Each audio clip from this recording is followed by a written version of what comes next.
Եկել եմ ասեմ, որ դիմակավորված անձանց այս պատմությունը կեղծ դրոշով օպերացիայի վառօրինակ է։ Նենց ոնց որ ռուսները Ֆրանսիայում այդ օպերացիաներից մեկը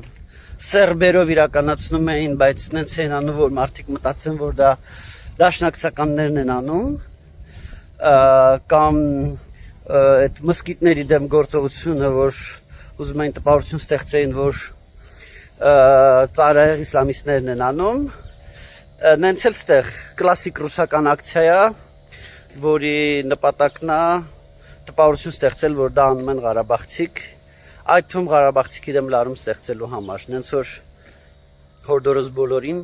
սրանի արձագանք ղարաբաղցիքի դեմ լարում չլինի, սրանի արձագանք խուճապ չլինի, որտեղ հստակ գործողությունն է, որի նպատակն է այդ թվում նաև խուճապ տարածելը։ Հավանիր տեսանյութը եւ բաժանորդագրվիչ նորությունները բաց չթողնելու համար։